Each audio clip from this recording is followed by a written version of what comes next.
बिस्मिल्लाहिर्रहमानिर्रहीम, अस्सलाम वालेकुम एंड गुड मॉर्निंग कहेंगे आपको अपने शो में जिसका नाम है सुबह से आगे। उम्मीद के साथ कि आप बिल्कुल ठीक ठाक हैं, खैरियत से हैं, हमारे साथ मौजूद हैं। आज 11 दिसंबर हो चुकी है, जुमेरात का दिन है। तकरीबन 19 दिन बाकी रह गए हैं सिर्फ 2025 के अंदर।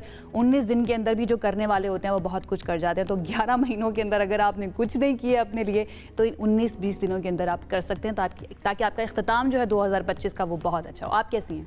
मैं बिल्कुल ठीक हूँ। मेरा नाम अनम अहमद है। मेरी तरफ से प्रोग्राम में बहुत बहुत वेलकम। ऐसे आयशा शायद भूल गई थी कि मेरे साथ भी एक होस्ट जो है वो खड़ी हुई है। आयशा ने कहा, मैंने आपसे पूछा ना आप कैसी हैं? नहीं, मैंने कहा शायद शुरू में बिल्कुल ना मैं मुझे लगता है अपना नाम बताना भी भूल गई। मेरा नाम आयशा है, लेकिन कोई मसला नहीं, वो नाम में क्या रखा है। आप कैसी हैं? ठीक है, बिल्कुल ठीक हूँ। कैसा दिन गुजरा आपका? अभी तो दिन शुरू हुआ है। सुबह कैसी हुई है आपकी? सुबह बहुत अच्छी हुई है, अच्छे मूड के साथ सुबह हुई है। Very good. अच्छे मूड के साथ हमने अपना ये शो करना है और सबसे पहली खबर अच्छे मूड के साथ कौन सी बताएंगे आज? पहले आज हम खबर बताएंगे कि दुनिया का ताकतवर तरीन पासपोर्ट कौन सा है। जनाब, मुत्तहिदा अरब अमारात के पासपोर्ट ने मरतबा फिर से बाजी मार ली है और वो दुनिया का ताकतवर तरीन पासपोर्ट होने का एजाज हासिल कर चुका है। ये मुसलसल 7वां साल है कंसिस्टेंटली के 7वें साल में यूएई का जो पासपोर्ट है वो आलमी दर्जाबंदी में नंबर 1 पर कायम है, बरकरार है।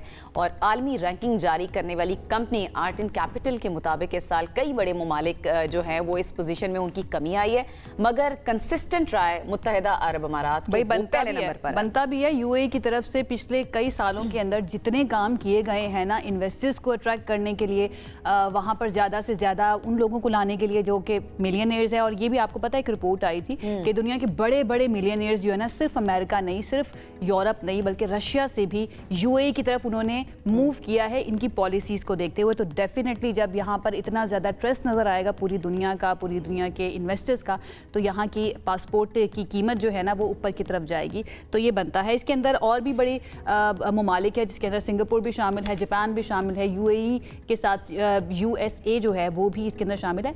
सख्त इमिग्रेशन पॉलिसीज़ अब हमें नज़र आ रही हैं अमारात के अंदर, लेकिन उसके बावजूद बहुत ज़्यादा लोग ऐसे हैं जो वहाँ मूव करना चाहते हैं। बिल्कुल ऐसे ही हैं। और पाकिस्तान से भी कई लोग हैं जिनको यूएई की तरफ मूव कर जाना चाहिए। जो एशियन दूसरे कंट्रीज हैं, इवन भारत से भी बहुत सारे लोग। अच्छा, हमारे तो करीब भी है ना, तो मैं तो रह चुकी हूँ वहाँ पर, तो आई नो जरा आना जाना आसान हो जाता है। बिल्कुल ऐसा मुश्किल हो जाता है। बिल्कुल ऐसा लगता है आप कराची में रह रहे हैं, वहाँ से दिल किया तो फौरी तौर पर आप घर भी वापस आ सकते हैं। 3-3.5 घंटे की फ्लाइट है। बहरहाल जी, अच्छा, क्योंकि हम बात कर रहे हैं उन कंट्रीज़ की जो थोड़े करीब होते हैं, तो जो बहुत ही करीब होते हैं ना वो समटाइम्स आपके लिए वबाले जान भी बन जाते हैं। मैं भारत का जिक्र कर रही हूँ। भारत में अब सिचुएशन ये है कि जाली डिग्रियों का मुल्क गिर नेटवर्क जो है वो बेनकाब हो गया, जिसने 10 लाख से ज़ायद अफराद को जाली डिग्रियां दी हैं। 10 लाख 1 मिलियन। तो ये नौकरियां किधर कर रहे होंगे जिनको जाली डिग्रियां दी हैं? इंटरनेशनली भी ये जाके फिर नौकरियां कर रहे होंगे। अच्छा जी, भारतीय रियासत केरला की पुलिस ने जाली यूनिवर्सिटी डिग्रियां और गैर कानूनी गैर मुल्की असनाद तैयार करने और मुल्की नेटवर्क जो है उसको पकड़ लिया है। और मुख्तलिफ रियासतों से 11 अफराद की गिरफ्तारी के बाद इंकशाफ हुआ है कि ये जो गिरोह था ये कोई 1-2 बंदों का काम नहीं, पूरा एक गिरोह, पूरा गैंग मिलकर काम कर रहा था। और मुबैना तौर पर जिस तरह आयशा ने बताया कि 10 लाख से ज्यादा अफराद को जाली सर्टिफिकेट फराम किए जा चुके हैं। इस गैंग का जो सरगना है दिनेश उर्फ डैनी, उसके खिलाफ पुलिस ने पहली बार 2013 में जाली सर्टिफिकेशन फरोख्त करने के इल्जाम में कार्रवाई की थी। फिर उसको सजा हुई, उसने सजा काटी, उसने कहा अब जरा मुनज़्ज़म तरीके से मैं जाके करूंगा। अच्छा, या मुनज़्ज़म तरीके से जाके। अच्छा, सिचुएशन ये है कि हमें याद है कि पाकिस्तान के अंदर एक बहुत फेमस पॉलिटिशियन थे, उनकी तरफ से कहा गया था डिग्री होती है या नकली हो। तो ये सिचुएशन अब हमें इंडिया में भी नजर आ रही है कि वहाँ पर भी अब जाली डिग्रियों का एक नेटवर्क सामने आया। आपको पता है इसके ऊपर एक मूवी भी बनी है इंडिया के अंदर। हाँ, बाकायदा तौर पर why cheat India. Imran Hashmi आई थी, उन्होंने लीड किरदार अदा किया है। तो वो खुद अपने स्कैंडल्स जो है ना वो भी सामने रख देते हैं और फिर उसकी खबरें भी हमारे सामने आना शुरू हो जाती हैं। कुछ खबरें हमारे अदाकारों के बारे में भी हैं सामने आती हैं और वो समटाइम्स बहुत कंसर्निंग होती है उनकी अपनी क्रेडिबिलिटी के लिए। जैसे बुशरा अंसारी साहिबा जो है ना, उनका एक वीडियो पैगाम सामने आया है। उन्होंने खबरदार किया कि सोशल मीडिया पर कुछ ऐसे अकाउंट्स हैं जो उनका नाम इस्तेमाल कर रहे हैं और उनको प्रिटेंड करके चंदा इकट्ठा करने की कोशिश कर रहे हैं। जनाब, अंदाजा करें, बुशरा अंसारी जो कि अपने इंस्टाग्राम पर अकाउंट पर एक वीडियो पोस्ट करती हैं, उसमें वो कह रही हैं कि इस धोखाधड़ी पर गुस्सा है, मुझे मायूसी का भी इजहार मैं कर रही हूँ, फौरी तौर पर इन जाली प्रोफाइल्स को रिपोर्ट करें। ना सिर्फ रिपोर्ट करना चाहिए, मेरे ख्याल से इन लोगों के खिलाफ कार्रवाई भी होनी चाहिए। तो बुशरा अंसारी साहिबा ने कहा क्या है, लेते हैं। तो मेरे कुछ दोस्त मुझे एक पोस्ट भेज रहे हैं कि आप पता नहीं मेरे नाम से कोई लोगों से चंदा ले रहा है या पता नहीं today is the help help day for the widows और ऐसे करके तो डोनेशन मांग रहे हैं। तो प्लीज़ आप ज़रा, मैंने लिखा भी था लेकिन शायद वो समझ में नहीं आ रहा किसी के, तो जहाँ पे भी आप ये देखें रिपोर्ट करें। मैं कभी किसी के लिए ऐसी हेल्प नहीं मांगती, जो कुछ करना होता है मैं खुद करती हूँ, इसलिए कि मेरा ये यकीन है कि सब लोग अपने तौर पे कहीं ना कहीं कुछ ना कुछ कर रहे होते हैं। मैंने कभी कोई ऐसा ग्रुप नहीं बनाया जिसमें के लोगों से कहूँ कि लोगों को पैसे दें, या मैं चंदा जमा कर रही हूँ, मैं फंड जमा कर रही हूँ। तो ये जो भी फेक आईडी से कर रहा है, मुख्तलिफ मेरी तस्वीरें लगा के। आप बुशरा अंसारी के फैंस को पता चल गया होगा, जिस तरह उन्होंने खुद क्लियर कर दिया है कि मैं कभी भी इस तरह से चैरिटी या किसी के लिए फंड्स इस तरह से इकट्ठे करती नहीं हूँ। तो जनाब आपने किसी भी झांसे में नहीं आना, ना सिर्फ बुशरा अंसारी या किसी भी एक्टर या किसी भी बड़े सेलिब्रिटी का नाम लेकर अगर कोई आपसे पैसे हथिया रहा है तो आपने बिल्कुल उससे दूर रहना है, बल्कि उसको रिपोर्ट भी करना है। इंपॉर्टेंट ये ना पता कैसे चलेगा कि कौन क्या है, तो इसके लिए जरूरी होता है कि क्लैरिफिकेशन की वीडियो वेरीफाई कर लें। अच्छा, बहुत सारी क्लैरिफिकेशंस ना समटाइम्स, बल्कि तकरीबन हर रोज हमें मुल्क की सियासत के अंदर भी चाहिए होती हैं, जो भी डेवलपमेंट्स हो रही होती हैं। और समटाइम्स ऐसा होता है कुछ ऐसी स्टेटमेंट्स जो है ना वो किसी नाम से मंसूब कर दी जाती हैं और बाद में वो शख्सियत कहती है भाई मैंने तो ये बात कही नहीं थी। तो हम ये करते हैं कि हम उन पॉलिटिशियंस को बुला लेते हैं अपने इस शो के अंदर, उनसे डायरेक्ट जो है ना सवाल करके ना उनके जवाबात जान लेते हैं। तो इस वक्त सिचुएशन ये है मुल्क की सियासत के अंदर कि अपोजिशन और हुकूमत के दरमियान सख्त बयानबाजी का तबादला जारी है, जो कि कोई नई बात नहीं है।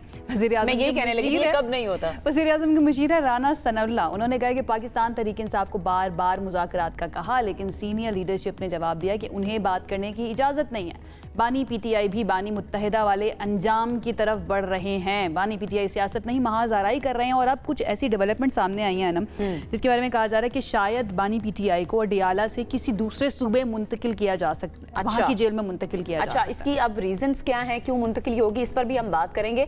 स्पीकर कौमी असम्बली सरदार अयाज सादिक, उनका बड़ा रोल रहा है खास तौर पर मुज़ाकरात की। जब हम बात करते हैं तो हिज़्ब इख्तिलाफ हालात को इस नहज पर ले गई, या अब उनकी तरफ से स्टेटमेंट आया है जहां से वापसी शायद जो है वो नामुमकिन है। जिस फौज ने भारत से जंग जीती उनके खिलाफ जबान इस्तेमाल की गई, अयाज सादिक साहब ये फरमा रहे हैं। और सियासी मंजरनामे पर माइनस की तकरार भी चल रही है, तो कहा जा रहा है कि माइनस बानी पीटीआई भी हो सकता है। And again this is not the first time कि किसी भी सियासी जमात के लीडर के बारे में ये बात की गई हो। हमने नून लीग के दौर में भी, या जब नून लीग जो है ना उनके सीनियर लीडर जो है ना उनको जेल में रखा गया था या उनको सज़ा हुई थी, उस वक्त भी हमने ये सुना था। हमने पीपल्स पार्टी वाले मामलात में भी ये सुना था। इस बार कुछ डिफरेंट लग रहा है। बस ये जान लेते हैं कि कुछ डिफरेंट हो सकता है या नहीं हो सकता। हमारे साथ इस वक्त मौजूद हैं सीनियर रहनुमा मुस्लिम लीग नून के इख्तियार वली खान साहब, जो कि नेटेड टू प्राइम मिनिस्टर भी हैं। हमारी सारी बातें सुन भी रहे हैं, डेफिनेटली तैयार भी हैं हमारे सवालों के जवाब देने के लिए। इख्तियार साहब, थैंक यू सो मच हमें ज्वाइन करने के लिए। सबसे पहले तो मुझे पता चला आपकी वालिदा के बारे में,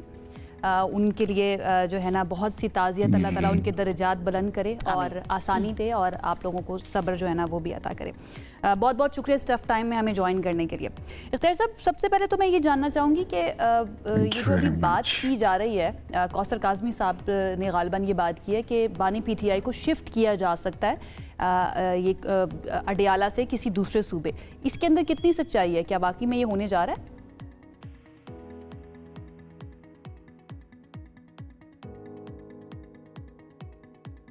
यार साहब, आप सुन पा रहे हैं? बिस्मिल्लाहिर्रहमानिर्रहीम। बहुत शुक्रिया आयशा जी जी जी, मैं सुन रहा हूँ। क्या मेरी आवाज आप तक आ रही है? बिल्कुल आ रही है, आप कंटिन्यू कीजिए।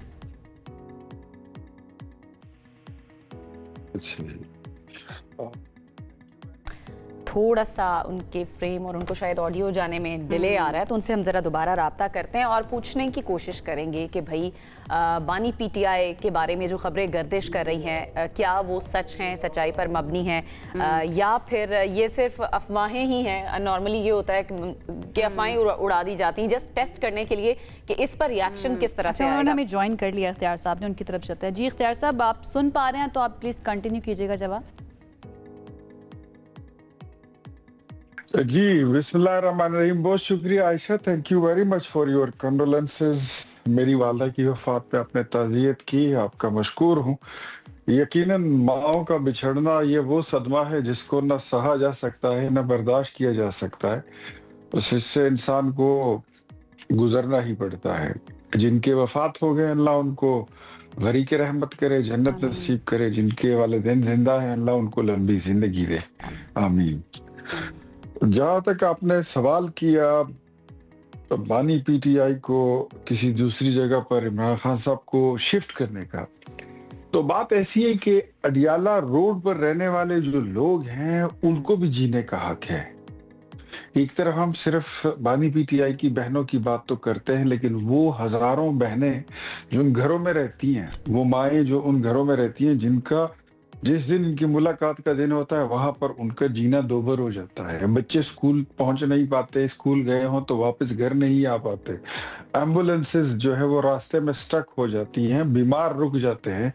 तो हर हफ्ते ये धम्माचौकड़ी जो है ये अब टॉलरेट नहीं की जा सकती। तो मेरे ख्याल में अब ये पहले तो ये चीजें कभी ऑफ द टेबल ही हुआ करती थी, लेकिन अब ये सारी बातें ये ऑन द टेबल हैं कि लोगों की जिंदगी को महफूज बनाने के लिए और उनको जीने का हक देने के लिए मेरे ख्याल में अब ये इस पे जो है तो कभी भी किसी भी वक्त कोई एक्शन लिया जा सकता है कि इमरान खान जो है तो उनको किसी दूसरी जेल में, दूसरे शहर में उनको मुंतकिल किया कहाँ का सोचा जा रहा है, ये प्लान किया जा रहा है, कहाँ पर शिफ्ट किया जा सकता है इख्तियार वाली साहब?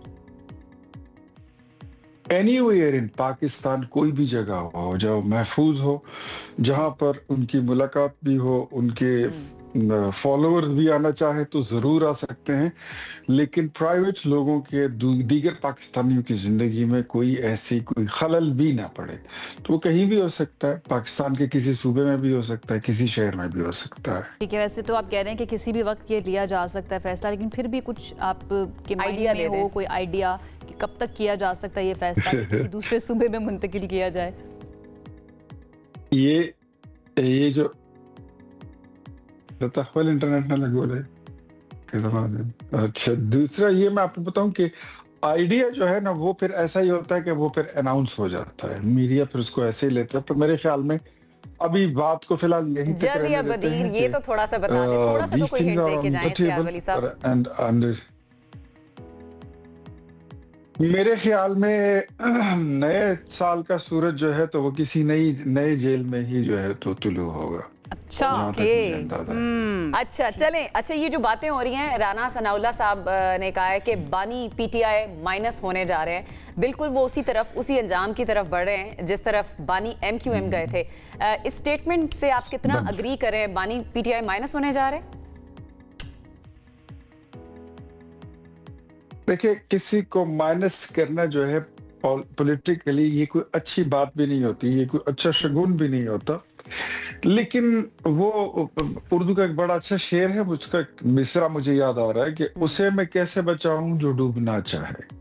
जो खुद ये चाहते हैं कि उनकी पार्टी माइनस हो, जो खुद ये चाहते हैं कि उनका लीडर माइनस हो, जो खुद ये चाहते हैं कि टकराव हो, लड़ाई हो, इंतशार हो, फसाद हो, तो मुझे ये बताइए, there is a certain limit. हर बात की एक हद होती है, एक रेड लाइन होती है। ये तो रेड लाइन को भी उससे भी बहुत दूर निकल चुके हैं। मतलब आईएमएफ को खत लिखना, पाकिस्तान के डिफॉल्ट होने के लिए साजिशें करना, जो स्पीकर ने रूलिंग दी थी इनके अदम एतमाद के वक्त, वो आर्टिकल 6 की वो सारी कार्रवाई एक ठीक ठाक केस था, बट वी अवॉइडेड दैट। उसके बाद फिर साइफर लहराना, साइफर गुम जाना, वो भी एक मुकदमा था, हमने अवॉइड किया। फिर इन्होंने 9 मई किया, फिर उसके बाद 26 नवंबर किया, और अभी ये जो रिसेंट ट्वीट हुई है, आप अंदाजा करें कि आपकी लड़ाई किसके साथ है? अपने मुल्क के साथ, अपने वतन के साथ, अपनी फौज के साथ, इस मुल्क के शुहदा के साथ, इस मुल्क की तरक्की के साथ, इसकी सालमियत के साथ, इसकी तरक्की और खुशहाली के साथ। तो कि हम ये समझते हैं कि political party should remain like a political party and political leaders should behave, they should learn how to behave like a बिल्कुल आप ठीक बात कर रहे हैं। तो मेरे ख्याल में अगर -1 भी कोई नई बात नहीं है हमारे मुल्क के अंदर, जहाँ तक मुझे याद है। जितनी मेरी उम्र हो गई है, जितने अरसे का मेरा करियर है, बहुत मरतबा हो चुका है, बहुत से लीडर्स के बारे में यही बात की जाती रही। हमें नवाज शरीफ साहब के बारे में भी याद है, उनके बारे में भी इस तरह की एक फ़ज़ा बनाई गई थी कि उनको माइनस किया जाए, कि माइनस नवाज शरीफ होगा तो फिर नून लीग चल सकती है। लेकिन अगेन अब हम देख रहे हैं कि सूरत हाल बिल्कुल मुख्तलिफ है। आपको लगता है कि बीइंग अ पॉलिटिकल लीडर इस तरह का किसी दूसरी सियासी जमात से मुतालबा करना कि भाई -1 होगा तो फिर आपसे बात हो सकती है, आपको लगता है कि ये सियासत के लिए ठीक होता है? देखिए, नवाज शरीफ की जो -1 की बातें थी वो इमरान खान साहब का आइडिया था, वो उनकी विश थी, वो उनकी ख्वाहिश थी। ये इमरान खान साहब को माइनस करने का आइडिया किसका है? मैं बात पूरी करूंगा तो आपको समझ आ जाएगी। जी बताइए। ये फॉर्मूले जो थे ये इमरान खान बनाया करते थे, ये उनके आइडियाज थे। और मैं आपको मजीद बताऊं कि वो आसिफ अली जरदारी को भी माइनस करना चाहते थे, वो मौलाना फजलुर रहमान को भी माइनस करना चाहते थे, वो MQM को भी माइनस करना चाहते थे। वो चाहते थे कि पिच पर अकेले खड़े रहें, वही बॉलर हो, वही बैटर हो, वही अंपायर हो, वही फील्डर हो, कोई और ना हो। वो अपने लिए एक ऐसा पाकिस्तान और एक ऐसा जमहूरी निजाम चाहते थे। एंड फॉर दैट मैटर उनके बड़े गंदे मरासम पाकिस्तान के टेररिस्ट के साथ बन चुके थे और इस प्लान को उन्होंने एग्जीक्यूट भी करनी था, लेकिन वो हो नहीं सका और वो किसी ने होने भी नहीं दिया। अब आज की जो माइनस की बात है, मैं आपको बताऊं कि आप ये जो टेररिज्म के बात जो कर रहे हैं कि उनके मरासिम हो गए, तो आपको लगता है कि बहुत एक्सट्रीम एक तरह का इल्जाम है उनके ऊपर? ये बात तो मैं बहुत पहले फ्लोर ऑफ द हाउस कर चुका हूँ। इमरान खान ने उसने जो तहरीके तालिबान है उसको अपनी जमात का बाकायदा अस्करी विंग बना लिया था। अच्छा। और उनका टारगेट ये था कि इमरान खान के तमाम दुश्मनों को जो है रास्ते से हटा दिया जाए ताकि इनके लिए लेवल प्लेइंग फील्ड क्या बल्कि फील्ड ही रह जाए और ये अकेले ही रहे। ये तो उनका एक प्लान था। ये तो मैं floor of the house assembly में ये बात कर चुका हूँ और मेरी इस बात को PTI के लोग डिनाई नहीं कर सके। इसके तो नाकाबिले तरदीद शवाहिद मौजूद हैं जब उन्होंने स्वात और काशगर और वजीरिस्तान के रास्ते टेररिज्म को इम्पोर्ट किया। तो क्या ये कोई आज की जो माइनस की बात हो रही है, मुकदमा है उनके ऊपर, ये इस इल्जाम या ये केस चल रहा है बानी PTI के ऊपर? अगर उनके इस तरह से बनाते थे, हमने इसको लेकर गवर्नमेंट लेकर मैं बताता हूँ आपको जी। हमने हद दर्जे तक ये कोशिश की है कि पाकिस्तान तहरीक इंसाफ को एक मतलब कौमी धारे में उनकी एक जगह अगर बन गई है, उनकी एक फैन फॉलोइंग है, तो अब ये एक पॉलिटिकल पार्टी भी बन जाए। यकीन करें कि कई मौके ऐसे आए कि उन पर आर्टिकल 6 लागू होने लगा था, लेकिन समटाइम्स मियां नवाज शरीफ ने उसको अवॉइड किया, समटाइम्स वजीर आजम शहबाज शरीफ ने इसको अवॉइड किया। लेकिन 6 तो उस पर लगता है जो गद्दार हो। इख्तियार साहब, अगर एक शख्स गद्दार है और आप कह रहे हैं कि इर्रिफ्यूटेबल उसके खिलाफ एविडेंसेस मौजूद हैं कि दहशतगर्दों या तहरीके तालिबान के साथ भी उनके मरासिम थे, अस्करी विंग वो बनाने लगे थे उसको, तो आपको नहीं लगता कि फिर तो कंटिन्यू करना चाहिए था बीइंग अ पाकिस्तानी सिटीजन? ये तो फिर मेरा भी मुतालबा बन जाता है कि अगर किसी ने गद्दारी की है या कोई स्टेट के खिलाफ है, उसके खिलाफ तो कार्रवाई होनी चाहिए। ये बात तो कोई ढकी चुपी नहीं है। तो मैं ये जानना चाह रही हूँ कि स्टेट क्या कंटिन्यू क्यों नहीं कर रही है इसको लेकर, इसको परसू क्यों नहीं कर रही है? यही तो हम समझते हैं कि स्टेट ने हमेशा, आपको एक बात याद होगी ना, आज से कुछ अरसा पहले, आज साल पहले कह लें, 1.5 साल पहले कह लें, हम एक सॉफ्ट स्टेट थे। सॉफ्ट स्टेट क्या होता है कि आप बंदूकें लहराते हुए डी चौक की तरफ आते हैं। सॉफ्ट स्टेट क्या होता है कि आप डी चौक पर आकर वहां पर कब्रें खोद कर बैठ जाते हैं। सॉफ्ट स्टेट क्या होता है कि आप कफन बैठ जाओ, आप PTV में घुस जाओ, आपको कोई कुछ नहीं कहता। आप पार्लियामेंट हाउस में घुस जाओ, आप कब्जे कर लो, आपको कोई कुछ नहीं कहता। ये एक सॉफ्ट स्टेट था। आज हम हार्ड स्टेट बन चुके हैं। वो बातें जो पहले हम कर नहीं सकते थे, आज हम करने लगे हैं। तो आज अगर वो इक़दामात जो पहले हम उठा नहीं सकते थे, आज हम वो उठाने लगे। अच्छा, क्या इक़दामात उठाने लगे हैं? क्योंकि PTI पर पाबंदी की बातें भी हो रही हैं, तो क्या पार्टी ही बैन होने जा रही है? क्योंकि बैरिस्टर गौहर साहब कह रहे हैं कि पार्टी तो बैन नहीं हो सकती, और ये आग अगर PTI की तरफ आ रही है तो फिर आगे भी जाएगी, यहाँ पर सिलसिला रुकेगा नहीं।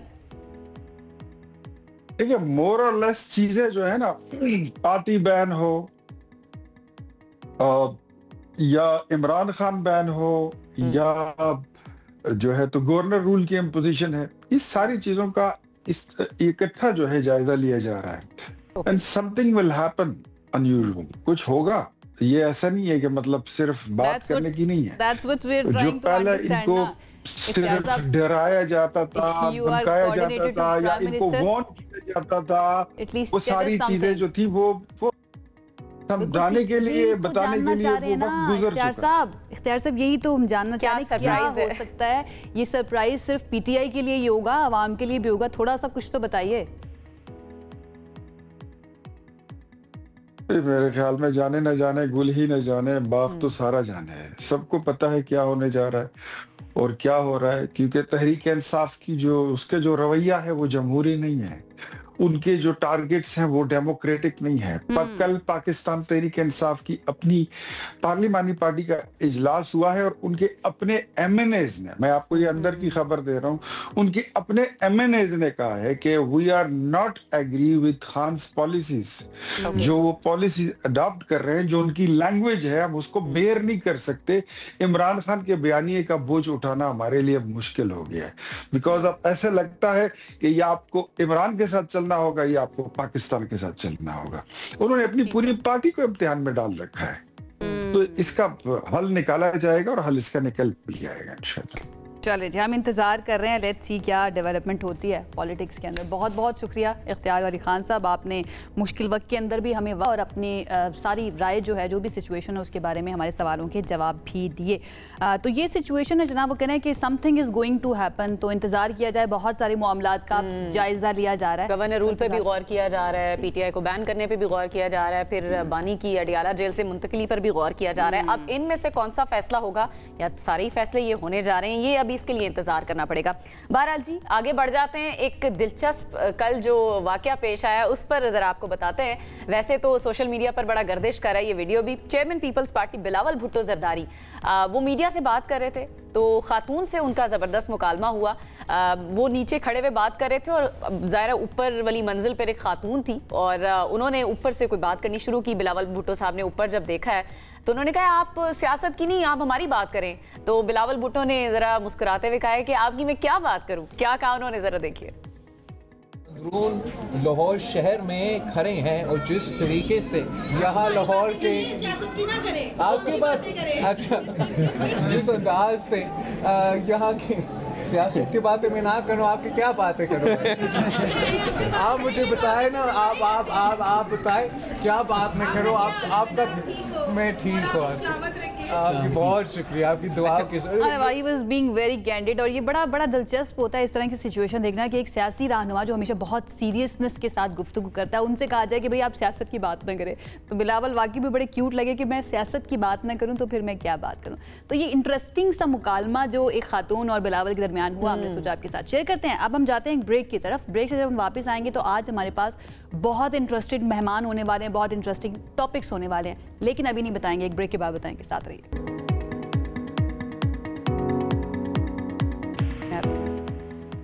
ब्रेक के बाद आपको कहेंगे खुश आमदीद जनाब। ये बहुत ही इंटरेस्टिंग हमारा सेगमेंट होने वाला है क्योंकि हमारी जो गेस्ट हैं वो बहुत इंटरेस्टिंग है। और जिस वक्त मुझे पता चला कि हमने उनके साथ शो करना है, उनके साथ ये सेगमेंट करना है, तो I was little bit nervous, क्योंकि ये वो शख्सियत है जिन्होंने मॉर्निंग शोज़ की एक तरह से बुनियाद रखी थी। पाकिस्तान के अंदर जब भी मॉर्निंग शोज़ का नाम आता है तो एक वो पीटीवी वाला दौर था, उसके बाद जब प्राइवेट इंडस्ट्री के अंदर, प्राइवेट चैनल्स के अंदर जब मॉर्निंग शोज़ शुरू हुए तो शी वॉज द वन जिन्होंने मॉर्निंग शो शुरू किया और फिर पूरे पाकिस्तान के अंदर इनका नाम जो है ना वो चलता है। और चंद एक ही ऐसे लोग हैं जिनका जब नाम लिया जाए और मॉर्निंग शो की बात की जाए तो सबसे पहला नाम जो है ना, अच्छा वो शख्सियत हुआ करती थी मॉर्निंग शो भी ग्रेस के साथ। और उन्होंने तकरीबन हम ये कह सकते हैं 12-13 साल मॉर्निंग शोज़ किए हैं, इस वजह से लोग उनको जानते भी हैं।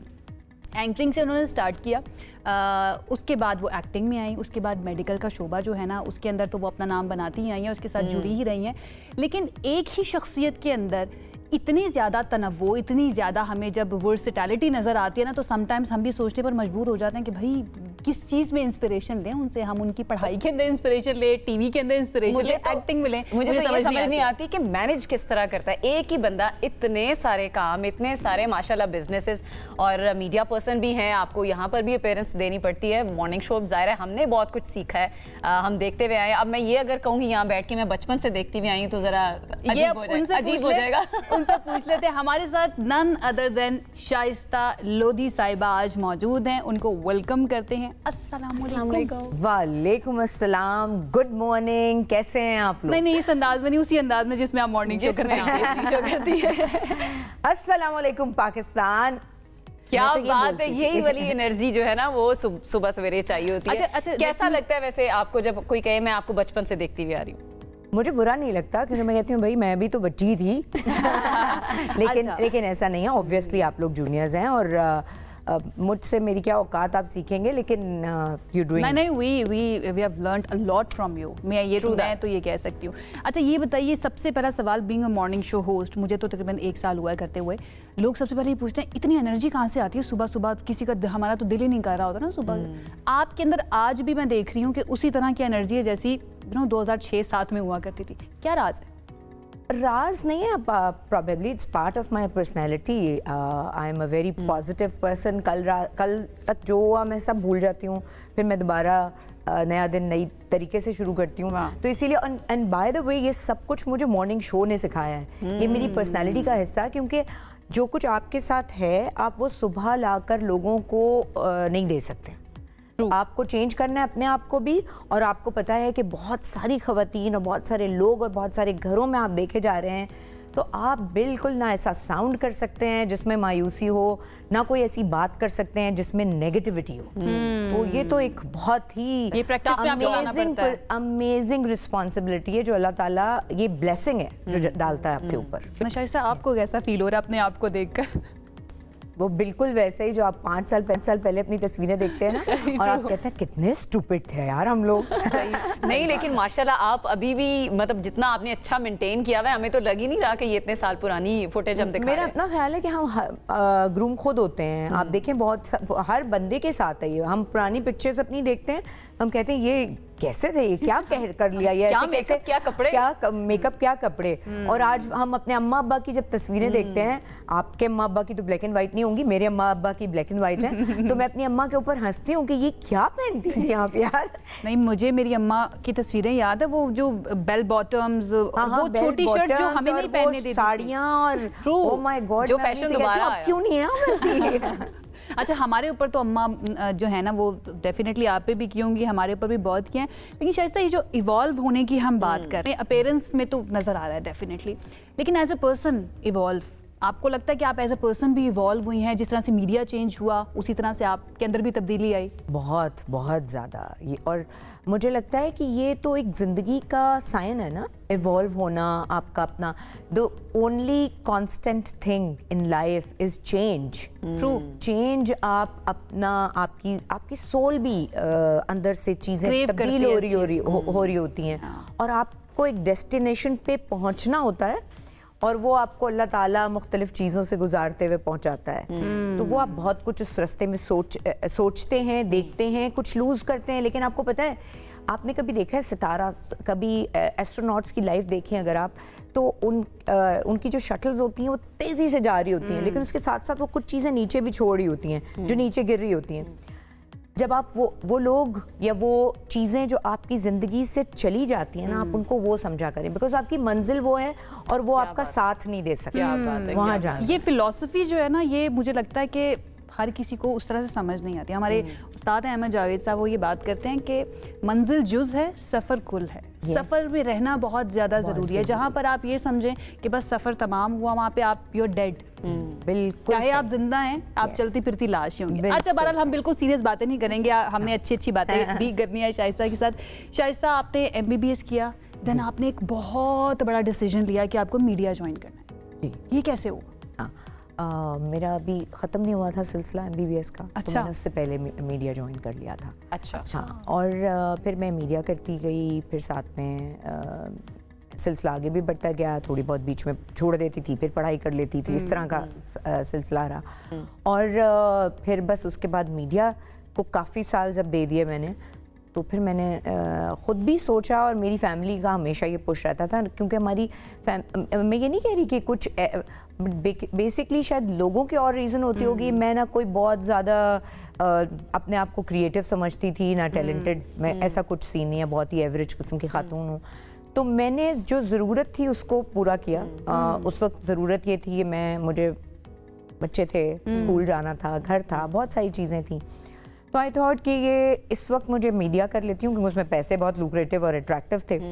और जब मुझे ये लगा कि बस अब जो है मुझे वापस का मतलब है कि जब मीडिया में एक बंदा कोई आ जाता है तो वो वापस जाना मुश्किल होता है, हाँ, लेकिन वो एक आपको वो लग जाती है। बट हाँ, बहुत सारी चीज़ें बहुत और भी ज़रूरी होती हैं जो शायद कमर्शियली इतना आपको फेम या और दूसरी चीज़ें नहीं। कभी हम दोबारा देखेंगे शाइस्ता लोधी को मॉर्निंग शो करते हुए? मॉर्निंग शो वो बहुत मुश्किल है अब, बट प्रोबेबली कोई एक वीकली शो टाइप का देखेंगे ज़रूर, लेकिन हाँ मॉर्निंग शो इट्स आपको कमेंडेबल, माशाल्लाह आप लोग जॉब्स करती हैं, क्योंकि सुबह उठना और फिर तो वो मुझे वो ड्रिल नहीं करनी। अब वो मैंने कर ली लाइफ में जो ड्रिल की, और मेरी अपनी चीज़ें जो हैं वो मेरे से इतना टाइम मांगती हैं कि मैंने तजर्बा किया था पीटीवी में थोड़े दिन मॉर्निंग शो करके कुछ हाल में। अच्छा। तो by the time I get off from morning show, मुझे I used to get so drained कि मुझे लगता था अब मेरा जो ऊपर का खाना है ना वो ज़्यादा काम नहीं कर सकता। एंड इट डज दैट, ये हम लोगों को भी फील होता है। बहुत टैक्सिंग होता है, बहुत टैक्सिंग होता है। आप सोचें कोई ब्रेकिंग न्यूज़ आ गई, कोई ऐसी चीज़ हो गई, वो आप पे हर चीज असर करती है। ऐसा हो नहीं सकता कि लोग समझते आते हैं, कपड़े पहनते हैं, मेकअप करते हैं और बस ये ठटा बातें। शाइस्ता की गवाही भी आप सुन लीजिए जनाब, वो तमाम लोग जो कहते हैं ना आप लोगों ने क्या करना होता है, टीवी पे जाकर बैठ गए बात करी, भाई आपकी जान लगती है कोई भी बात करने के लिए, एंड देन अगेन आपकी एनर्जी, आपकी वाइब्स, बहुत रिस्पांसिबिलिटी अलग। मैं अभी कुछ देर पहले अपनी फ्रेंड को कह रही थी कि वो एक न्यूज़ थी जो गुलशन में हादसा हुआ है हमारे यहाँ कराची में, जिसमें 3 खवातीन की डेथ हुई है, तो मर्डर हुआ है रादर। तो मैं उसने मुझसे पूछा, मैंने कहा मैंने वो न्यूज़ नहीं, बिकॉज वो नहीं, आप नहीं एब्जॉर्ब कर सकते इतनी सारी चीज़, और उसके बाद आप इंसान तो है ना आप, तो आप सोचते ही रह जाते हैं ये क्या हो, मैं नहीं कर सकती। And you can not afford to be numb, being a media person and morning show person, आप नम नहीं हो सकते हैं, और ये चीजें आपको नम करती हैं। आपको पता है हमारे मॉर्निंग शो में बहुत सारे ऐसे बच्चे, मेरा बहुत ही सेंसिटिव पार्ट है इस चीज़ के, बहुत सारे ऐसे बच्चे आते थे जो कि स्पेशली इक्विप्ड थे, अल्लाह ताला ने उन्हें अगर एक सलाहियत नहीं दी थी तो दूसरी सलाहियत, तो मैं ना उनमें कहीं खो के रह जाती थी। अगर मैं कुछ ऐसे शोज करती थी ना, आप यकीन करें मुझे, मैं 2-3 दिन तक उन बच्चों से बाहर नहीं आती थी। ऐसे ही है, ऐसे ही है। मैं उनकी वो आंखें और मतलब मैं नहीं बाहर आती थी। अच्छा, और शाइस्ता आपने जिस वक्त में शो किया या जितनी ड्यूरेशन थी आपके शो करने की, उस वक्त हमारे पाकिस्तान के हालात के अंदर भी ऐसी तब्दीलियां आ रही थी जो बहुत आप पे अफेक्ट करती हैं। I remember I was in college, क्योंकि उस टाइम पर ये सब चीज़ें चल रही थी, जैसे कराची की सिचुएशन या उस टाइम पे MQM की सिचुएशन थी, बीबी का चले जाना, उनकी शहादत, तो आई नो कि कितना ज़्यादा ये चीज़ें ना अफेक्ट करती हैं। सबसे यादगार शाइस्ता आपका इंटरव्यू या आपको बहुत इंटरेस्टिंग लगा? आतिफ एंड माहिरा। अच्छा, क्या था उनके इंटरव्यू में? मूवी आई थी उनकी, बोल मूवी। हाँ, बोल आई थी, और उन दिनों में हमने बड़ा मजा आया था उस इंटरव्यू में। क्या ऐसा डिफरेंट था उसमें? वो डिफरेंट इसलिए था, माहिरा मुझे बहुत अच्छी लगती थी हमेशा से, सो वो मेरे लिए बड़ा एक, आपको तो माहिरा ने जब माहिरा ने स्टार्ट वीजेइंग से किया था, तो इंडस पे मैं उनकी वहाँ से फैन थी। अच्छा। इंडस पे मैं भी थी और माहिरा भी थी, लेकिन वो एंटरटेनमेंट साइड पे थी, हम न्यूज़ साइड पे थे। तो मुझे बड़ा होता था, मैं तो वो जब मैंने शो किया तो मुझे होता है ना, आप कभी अपने बहुत पसंदीदा किसी स्टार से मिलना चाहते हैं, तो वो वाला शो था। अब हमने बहुत सारे इंडियन स्टार्स के भी इंटरव्यूज किए थे। आई नो, मैं उसी तरफ आने लगी थी कि आपने सिर्फ पाकिस्तानी नहीं, इंडियंस भी और हजारों की तादाद में आपने इंटरव्यूज किए होंगे। कोई ऐसी शख्सियत रह गई जिसके बारे में आप चाहती थी कि आप उसका इंटरव्यू करें लेकिन कर नहीं पाई? अभी तक है कोई दिल में मलाल कि यार उसका नहीं किया मैंने इंटरव्यू? आई डोंट थिंक ऐसा कुछ है।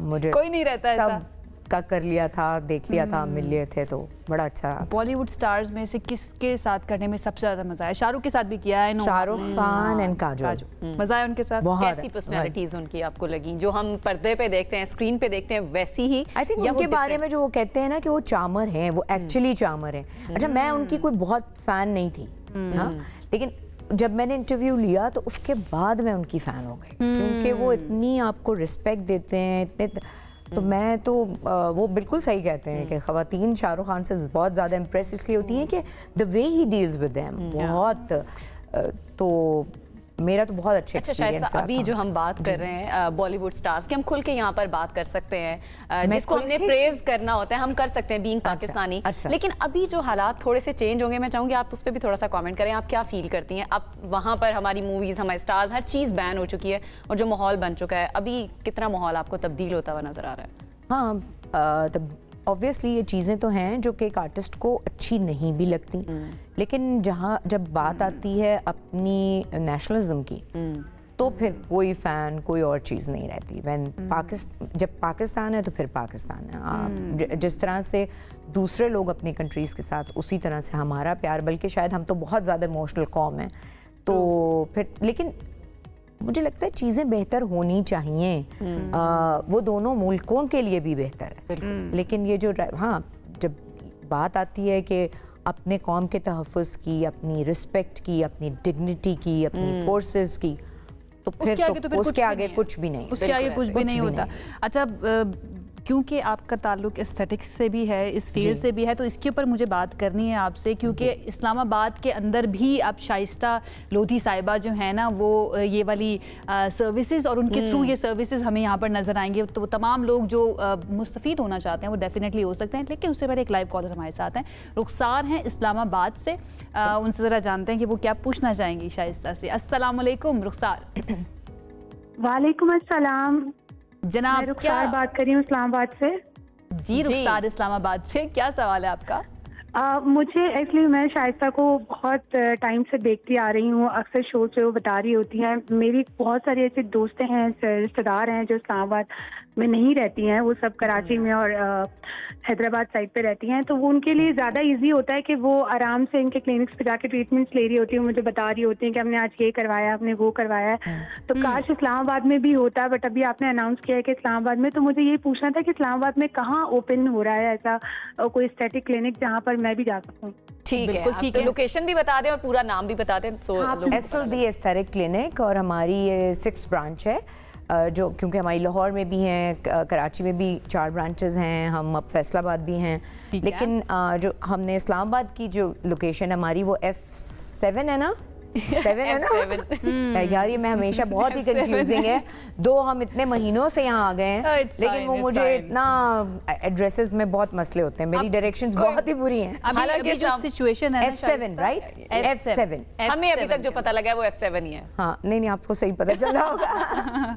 नहीं F7 है। अच्छा, रिस्पॉन्स आपको कैसा मिला अभी तक इस्लामाबाद के? नहीं इस्लामाबाद इज़ अमेजिंग, बहुत अच्छा है। इस्लामाबाद में ऑलरेडी बहुत नॉलेजेबल डॉक्टर्स, डर्मेटोलॉजिस्ट और एस्थेटिक फिजिशियंस, कंसल्टेंट्स मौजूद हैं जो इस एरिया को देखते हैं। उनका फोटे है ये एस्थेटिक्स, लेकिन हमने कहा जब इतने सारे लोग हैं और बहुत प्यार भी था इस्लामाबाद से मिलता हमें, क्योंकि पहले मैंने 1 साल ऑलमोस्ट एक कोलैबोरेशन में यहाँ क्लिनिक किया है। सो वी थॉट कि जब इतना अच्छा जा रहा है तो अब हम खुद आते हैं, तो अब पूरा स्टाफ सारे, मतलब अब हमारी जरूरत थी इस्लामाबाद वालों को, एक्सक्लूसिवली इट्स दी पूरी तैयारी के साथ आए हैं, सारे हथियार मुकम्मल हमारे सारे हथियार मुकम्मल हैं। अच्छा, यहाँ के लोगों की स्किन टाइप और जो कराची साइड पे लोग हैं उनके और तरह के मसाइल होते हैं। जी जी बिल्कुल। तो आजकल जो वेदर है उसके हिसाब से स्किन को किस तरह से ख्याल रखें? आजकल कौन से मसाइल चल रहे हैं? आजकल कौन से, मुझे लगता है कि पंजाब में ना एक चीज़ है बहुत ज़्यादा जिसको झाइयाँ या पिगमेंटेशन कहते हैं। वो हमारी अपनी मैल प्रैक्टिसिंग बहुत ज़्यादा हमारी अपनी चीज़ें रही हैं ऐसी कि हम एक ख़ास रंग के होने के लिए बहुत सारी चीज़ें ऐसी इस्तेमाल करते हैं जो कि हमारी स्किन को नुकसान पहुंचाती हैं। देखिए जिस तरह से वेदर चेंज होती है तो हमारे कपड़े चेंज होते हैं, हमारे खाने चेंज हो जाते हैं, है ना। तो इसी तरह स्किन को भी डिफरेंट नीड होती है, जिसमें हाइड्रेशन आ जाती है, जिसमें good sunblock with some good moisturiser आ जाता है, जिसमें आपकी अपनी डीप पिगमेंट, क्योंकि जिन लोगों की ड्राई स्किन होती है वो ज़्यादा प्रोन होते हैं झाइयाँ या डार्क स्पॉट्स आने के।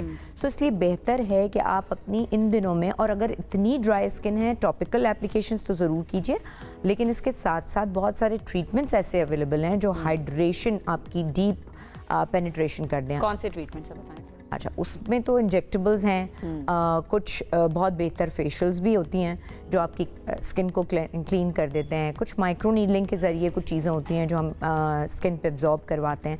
बट हर चीज़ का जो जड़ है वो ये है कि आप अपनी स्किन को हाइड्रेट बेहतर करें, और अगर हाइड्रेशन होगी तो जो प्रॉब्लम्स आपके ऑलरेडी स्किन में मौजूद हैं, चाहे वो आपकी रिंकल्स हैं, चाहे वो आपकी झाई है, तो वो बेहतर होगी, और अगर नहीं तो वो ज्यादा बुरी हो जाएगी। अच्छा, अभी आपको मेरी स्किन देख के क्या लग रहा है, मुझे कौन से ट्रीटमेंट की जरूरत है? अच्छा, आप बहुत यंग है, बट मुझे हैरत है कि आपकी अंडर आई जो है वो बहुत ज्यादा रिंकली हो रही है ना? और बड़े टाइम से है, ये अभी से नहीं है। हाँ, कुछ साल हो गए। हाँ, ये ऑब्वियसली कुछ जेनेटिक्स भी होती हैं कि आपके हॉलोनेस चीजें आ रही होती हैं, लेकिन कुछ इसमें पीडीआरएन बहुत अच्छा रोल आजकल प्ले कर रहा है। और बहुत सारी जगहों पर वो पीडीआरएन आपकी अंडर आई को बड़ा नरिश कर देता है। प्रोफाइलो भी एक बहुत अच्छा ट्रीटमेंट है, but I don't recommend it for under eye, क्योंकि वो स्वेलिंग एंड डाउन टाइम उसका ज़्यादा हो जाता है। अदरवाइज वो भी बहुत अच्छा है। अच्छा देखिए शाइस्ता, आपकी बात पे यकीन करने का इसलिए भी दिल करता है क्योंकि when it comes to cosmetology आप पायनियर्स में, इस फील्ड के अंदर भी आप पायनियर्स के अंदर से हैं।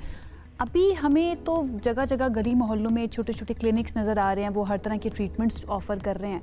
हाउ डू वी नो कि ये हमारे लिए ठीक है या इस डॉक्टर की जो रिकमेंडेशंस है वो हमारे लिए ठीक होंगी? अच्छा देखिए, वो ना हर फील्ड में ऐसा होता है, हर फील्ड में क्विकरी ये चीज़ें बहुत आगे चली जाती हैं। और फिर आपको वो प्राइस मार्जिन, क्योंकि देखें अगर सही प्रोडक्ट है, सही चीज़ है, तो फिर एक डॉक्टर है, थेरेपिस्ट है, फिर तो वो उसका उनकी जो प्राइस वो चार्ज करता है। और अगर आपकी सही चीज़ नहीं, प्रोडक्ट नहीं यूज़ हो रही और आप पेशेंट को सिर्फ चाहते हैं कि वो आ जाए, कल ना आए आपके पास, या 2 दफ़ा तो आप उससे पैसे ले लेंगे, यस, और आप खुद भी ये सोचेंगी कि अच्छा वो तो इतनी महंगी हैं, मैं इनके पास चली जाती हूँ, ये तो मुझे सस्ता ट्रीटमेंट कर रही हैं, तो आप 1 दफ़ा जाएंगी, 2 दफ़ा जाएंगी, बल्कि आप अपनी स्किन को मज़ीद डैमेज कर लेंगे। अच्छे होने के बजाय आपके साथ गलती हो जाएगी।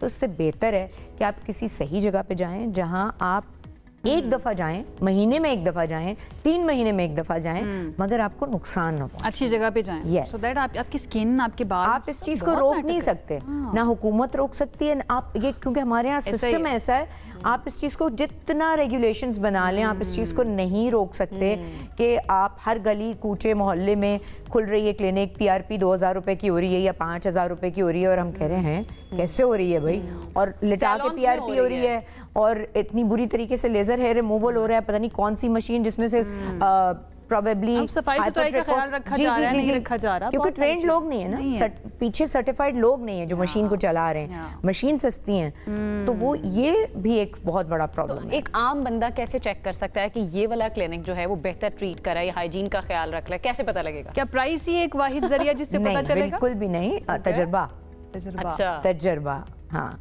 सो हमेशा उन लोगों को देखें और उन लोगों के पास जाएं जो सालों से इस जगह, इस फील्ड में मौजूद हैं, सालों से हैं, तो इसका मतलब है ना कि वहाँ काम हो रहा होगा, तो ये भी तो एक बहुत बड़ा इंडिकेटर है।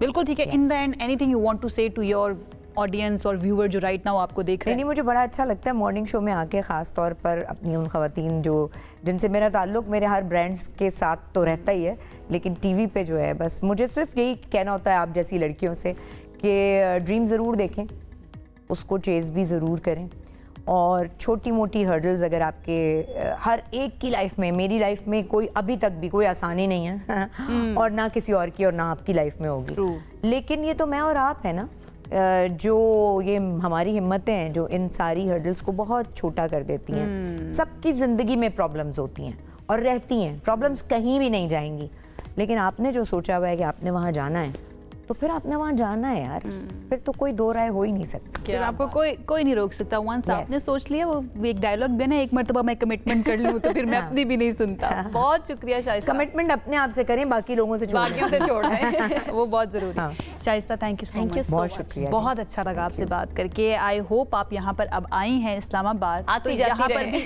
आती जाती रहे हमारे शो में भी। मैं भी शो में आती जाती रहूंगी, और इस्लामाबाद वाले बहुत प्यारे हैं, पूरा पाकिस्तान बहुत प्यारा है, और खुदा का वास्ता है नेगेटिविटी छोड़ दें यार, नेगेटिविटी छोड़ें, हम अपने इतने मसाइल में हैं, बस नेगेटिव छोड़ें, पॉजिटिव हों। कुछ लोगों का फिर बिल्कुल गुजारा नहीं होगा ना, नेगेटिविटी छोड़ देंगे तो उनके लिए ज़रूरी हो जाती है समटाइम, और उनकी कमाइयाँ भी चल रही होगी ना, ये ज़रूरी है। Thank you so much Shaista में ज्वाइन करने के लिए। आई होप आपको हमारा सेगमेंट पसंद आया होगा। एक ब्रेक की तरफ जाते हैं, वापस आएंगे तो बात करेंगे, बस हमारे साथ रहिए। ब्रेक के बाद आपको कहेंगे खुशामदीद। अगला जो हमारा सेगमेंट है, ऐसे लोगों के लिए खुशखबरी है जो मैट्रिक कर चुके हैं आर्ट्स में, लेकिन आगे वो परसू करना चाहते हैं प्री मेडिकल या प्री इंजीनियरिंग, लेकिन उनको ज़ाहिर है पहले तो इस तरह होता था कि दाखिला नहीं मिल सकता, आपने पहले आर्ट्स पढ़ लिया, लेकिन जनाब अब हो गया ये पॉसिबल, आप प्री मेडिकल में भी प्री इंजीनियरिंग में भी आप दाखिला ले सकेंगे। Inter board coordination commission IBCC ने इस अहम फैसले की बाकायदा तौर पर मंजूरी दे दी है और इस फैसले के बाद मैट्रिक आर्ट्स के तलबा इंटर में प्री मेडिकल, प्री इंजीनियरिंग और दीगर जो साइंसी मज़ामीन है, अगर वो ख्वाहिश रखते हैं कि वो पहले उनसे मिस हो गया या किसी भी रीज़न की वजह से वो पढ़ नहीं सके, कि तो आगे वो करियर इसमें बना सकते हैं। A और O लेवल के वो तलबा जिन्होंने साइंस के कम से कम 2 मज़ामीन पास किए होंगे, उन्हें भी साइंस ग्रुप के अंदर जो है ना दाखिला भी मिल सकेगा और मसावी सर्टिफिकेट भी मिल सकेगा। अभी फैसला क्यों किया गया, ये खबर जब सामने आई तो हमने कहा इस पर सेगमेंट तो करते हैं, क्योंकि हमारे बहुत से सवाल आते हैं। कुछ लोग इस चीज़ पर एतराज़ भी कर रहे हैं कि जनाब 9th-10th जो है ना मैट्रिक, वो मकाम होता है जहाँ पर आपकी बेस स्ट्रांग होती है साइंस के लिए, किसी भी सब्जेक्ट के लिए। वो अगर बेस स्ट्रांग नहीं है तो फिर आगे जाकर साइंस के अंदर बच्चे किस तरह से पढ़ पाएंगे। तो हमने सोचा कि बुला लेते हैं बहुत ही पर्टिनेंट शख्सियत को और उनसे पूछ लेते हैं कि ये फैसला क्यों किया गया। हमारे साथ executive director doctor Ghulam Ali मल्ला साहब CC के मौजूद हैं, उनको वेलकम करते हैं और उनसे ये सारे सवाल पूछते हैं। अस्सलाम वालेकुम डॉक्टर साहब, कैसे हैं आप? ठीक, अल्हम्दुलिल्लाह। बहुत बड़ा फैसला, और ये फैसला किया क्यों गया, ज़रा इसके बारे में थोड़ा सा बताइएगा। जी थैंक यू वेरी मच। पहले तो हम TV न्यूज़ का मैं शुक्रगुजार हूँ कि जैसे ही फैसला पिछले हफ्ते किया है और आपने आज बुला लिया, और आपके तवज्जुह से तमाम बच्चों को और उनके पेरेंट्स को ये बताना चाहते हैं हम ये फैसला। लेकिन बहुत सी चीज़ें हैं इसमें, बहुत से अवामिल है रादर। पहला मसला ये है कि हमारे पास कैरियर काउंसलिंग नहीं है कि ग्रेड 8 तक बच्चा, हमारे पास जो सिस्टम है ग्रेड 8 तक तो बच्चा सारे वो जो फिक्स्ड कोर्सेज हैं वो पढ़ता आता है। अब जो सिलेक्शन होती है वो ग्रेड 9 से शुरू होती है, बोर्ड के इम्तहान जो हाई स्टेक एग्ज़ाम हम जिनको कहते हैं। उस वक़्त ये बच्चा इतना मैच्योर नहीं होता कि वो डिसीजन कर सके, एक तो ये है। दूसरा एक और इशू है कि बहुत से ऐसे इदारे हैं ख़ास तौर पे रिमोट एरियाज़ में जहाँ साइंस की लैब्स नहीं हैं, साइंस के टीचर्स नहीं हैं, साइंस का वो इंफ्रास्ट्रक्चर नहीं है, जिसकी वजह से साइंस वहाँ ऑफ़र नहीं होता। आर्ट्स ही ऑप्शन होता है, आर्ट्स ही ऑप्शन होता है। इस तरह के बहुत से इश्यूज़ हैं जिनकी वजह से फिर हमने सोचा कि वो बच्चा जो साइंस पढ़ सकता है उसके लिए ये बार हमने क्यों लगाया है कि आर्ट्स और साइंस का ग्रुप, क्योंकि जब आर्ट्स में आप बच्चा जाता है तो फिर प्री मेडिकल या प्री इंजीनियरिंग की तरफ नहीं जा सकता इंटरमीडिएट पे। तो हमने वो बार हटाया है। ठीक है, हमने वो बार हटा दिया है कि ऐसे बच्चे जो टैलेंट जिनमें है तो उनके पास अपॉर्चुनिटीज़ के मौके, यानी पढ़ने के मौके रहे डिफरेंट। बहुत अच्छी बात है डॉक्टर साहब, लेकिन वो बच्चे जिन्होंने मैट्रिक में नहीं पढ़ी है साइंस, जाहिर है बेस बनती है, हम कहते हैं ना मैट्रिक में बेस बन रही होती है, आपको पता चल रहा होता है चीज़ों का, फिर वो इंटर में जाके कवर किस तरह से करेंगे वो उस सारे कोर्स को जो वो पीछे छोड़ा है? अच्छा, पहले तो मैं बताऊं कि ये IBCC ने ये फैसला जब किया तो रेलेवेंट अथॉरिटीज़ को एतमाद में लिया। ये फैसले करते हैं करिकुलम काउंसिल्स, और 18th अमेंडमेंट के बाद सेंटर में और सूबों में करिकुलम के मुख्तलिफ इदारे हैं। हमने तमाम जो करिकुलम काउंसिल्स के इदारे हैं उनको ऑन बोर्ड लिया। उन्होंने कहा कोई इस तरह का बार समझ में नहीं आता, नंबर 1। नंबर 2, हमने PMDC को एतमाद में लिया, Pakistan medical and dental council, कि आप क्या समझते हैं कि मैट्रिक में भी साइंस होना चाहिए जब आपको डॉक्टर चाहिए? तो कह रहे हमारा कोई इस तरह की रिक्वायरमेंट नहीं है। हम कहते हैं कि प्री मेडिकल होना चाहिए इंटरमीडिएट में, लेकिन मैट्रिक का कोई ग्रुप ज़रूरी नहीं है। अच्छा, उसके अलावा फिर हमने बाकी इदारों से पूछा, जब वहाँ कोई ग्रुप नहीं चाहिए था तो उसके बाद पहले तो ये कानूनी कोई प्रॉब्लम नहीं है इसमें। जो आपका सवाल है कि फिर फाउंडेशन, देखिए हमने सिर्फ बार हटाया है, हमने ये नहीं कहा कि ज़रूर दाखिला दें इनको। हमने बार हटाया है कि कोई 25 करोड़ हमारे पास अवाम है और उसमें मेजॉरिटी यूथ है। हमेशा पॉलिसीज ऐसी बननी चाहिए जो कि यूथ को उसको सपोर्ट करें। अगर मेरे मुल्क में कोई 5, 8, 10 बच्चे भी हैं जो कि आर्ट्स से साइंस की तरफ जा सकते हैं, एक बच्चे ने गलत फैसला ले लिया था या आपके सिस्टम ने उसको धकेला था आर्ट्स में, मजबूर हो गया था। अगर वो प्रूफ करता है कि मुझ में टैलेंट है, मुझ में एबिलिटी है कि मैं साइंस पढ़ सकता हूँ, अगर वो प्रूफ कर सकता है तो वो कॉलेज को हमने अथोराइज किया है कि आप इसका टेस्ट ले लें। जो बुनियादी फाउंडेशन आप समझते हैं कि साइंस की चीजें रिक्वायर्ड हैं उसको आती हैं। तो फिर वो कैसे, वो टेस्ट किस तरह से पास कर पाएगा? दो तीन चीजें, देखें 2-3 चीजें हैं। या तो आप ये करें कि थ्रेशोल्ड ये रखें कि आर्ट्स में अगर बच्चा 80-90% बच्चा नंबर ले लेता है, इसका मतलब है कि एप्टीट्यूड तो उसका अच्छा है, ठीक है, और वो किसी भी ऑनलाइन रिसोर्सेज से वो पढ़ के आता है, ठीक है। अगर कॉलेज समझता है कि ऑनलाइन भी नहीं आया लेकिन एप्टीट्यूड अच्छा है उसमें, ठीक है, तो वो साइंस के जिस तरीके से उसमें आपने देखा ना कि पाकिस्तान इंजीनियरिंग काउंसिल ने क्या फैसला किया है कि मैथमेटिक्स आपने इंटरमीडिएट में ना पढ़ा हो वो भी इंजीनियर बन सकता है। ये बहुत बड़ा फैसला था। उसके लिए ये है कि आप 2 महीने उस बच्चे को मैथमेटिक्स पढ़ाएंगे, अगर वो प्रूव कर सके तो उसके बाद एडमिशन कंफर्म करें। हमने ये चांस हमने ये किया है कि अगर वो बच्चा खुद को 1-2 महीने आप उसको फाउंडेशन कोर्सेज करवाएं या एडिशनल आप उसको साइंस के कोर्स करवा दें, और अगर चल सकता है तो उसको आप चलाएं। थोड़ी सी क्लैरिटी यहाँ पे कर देते हैं। मैट्रिक के अंदर आर्ट्स पढ़ा, किसी बच्चे ने किसी भी वजह से गलत फैसला कर लिया या उसके पास ऑप्शन मौजूद नहीं था, आगे जाके वो साइंस पढ़ना चाहता है, उसका एप्टीट्यूड टेस्ट होगा, कॉलेज या जो भी जिस इदारे में वो जा रहा है वो उसका टेस्ट लेगा। उस टेस्ट के लिए जो पढ़ना है उसने 2-3 महीने वो खुद से पढ़ेगा? खुद पढ़ेगा। देखिए दो ऑप्शंस हैं उसमें, या तो वो खुद पढ़ के साबित करे, एक तो ये हो सकता है। दूसरा, अगर वो कॉलेज कहता है, वो कॉलेज ने तय करना है, कॉलेज कहता है कि इसके पास एप्टीट्यूड है समझने का, क्योंकि ग्रेड 8 तक तो वो बुनियादी साइंस तो पढ़ चुका है ना। राउंड्स पर होगा, मैथ्स को देखा जाएगा, मैथ्स में कैसा मैथ तो वैसे भी पढ़ता है। देखिए 9 और 10 में मैथ कंपलसरी है। इंटरेस्टिंगली मैं बताऊं आपको, आर्ट्स का बच्चा भी मैथ पढ़ता है, ऐसा ही है, ठीक है। बाकी सिर्फ साइंस है, बायोलॉजी है, केमिस्ट्री है, फिजिक्स है, ठीक है। या तो बच्चा खुद पढ़ के आए, या अगर कॉलेज देखता है कि उसका एप्टीट्यूड ठीक है तो उसके लिए एक्स्ट्रा क्लासेस का बंदोबस्त करे, उसको पढ़ाए, कि उसको ये अपॉर्चुनिटी मिलनी चाहिए। कॉलेजेस ऑन बोर्ड हैं इस पर? ये कॉलेज अभी देखिए बोर्ड्स प्राइवेट और सरकारी कॉलेजेस देखिए हम बैठते हैं बोर्ड्स के साथ, ठीक है। बोर्ड्स अब ये कम्युनिकेट करेंगे, पाबंद करेंगे कॉलेजेस को कि अगर कोई बच्चा अपने स्विच करना चाहे तो स्विच का ऑप्शन उसके लिए रखें, उसके पास मौजूद हो, उसके लिए दरवाजे बंद ना हो जाएं। चलें, बहुत बहुत शुक्रिया आपका डॉक्टर साहब हमें ज्वाइन करने के लिए। तमाम वो बच्चे, वो पेरेंट्स जिनके बच्चों ने गलत फैसला कर लिया था या उनके पास ऑप्शन मौजूद नहीं था कि वो मैट्रिक के अंदर साइंस ले सके और आगे वो साइंस पढ़ना चाहते हैं, तो अब ये बार जो है ना वो कोई मौजूद नहीं होगी, आप आगे भी साइंस को परसू कर सकते हैं। बट अगेन उसके लिए जो कॉलेजेस है ना वो आपका पहले टेस्ट लेंगे, आपका एप्टीट्यूड चेक करेंगे और उसके बाद ही फैसला किया जाएगा। वंस अगेन बहुत बहुत शुक्रिया डॉक्टर साहब हमें ज्वाइन करने के लिए। एक ब्रेक की तरफ जाते हैं जनाब, अभी वापस आ रहे हैं, स्टे विद अस। ब्रेक के बाद आपको खुशामदीद कहते हैं। आजकल सोशल मीडिया के ऊपर एक फ़िल्म का बहुत ज़्यादा तस्करा हो रहा है, उस फिल्म के गाने का ख़ास तौर पर तस्करा हो रहा है, लेकिन हमारे लिए इंटरेस्टिंग बात या फिर थोड़ी कंसर्निंग बात ये है उस फिल्म के बारे में, मैं बात कर रही हूँ धुरंधर फिल्म की, जो इंडिया की तरफ से बनाई गई है, कि वहाँ पर जिन किरदारों को बहुत ग्लोरीफाई किया गया है वो किरदार पाकिस्तानी कुछ शख्सियात जो हैं उनसे इंस्पायर होकर लिए गए हैं, और उनमें से कुछ ऐसे भी हैं जो बहुत ज़्यादा शायद फेमस नहीं थे उस तरह से जिस तरह से उनको दिखाया गया।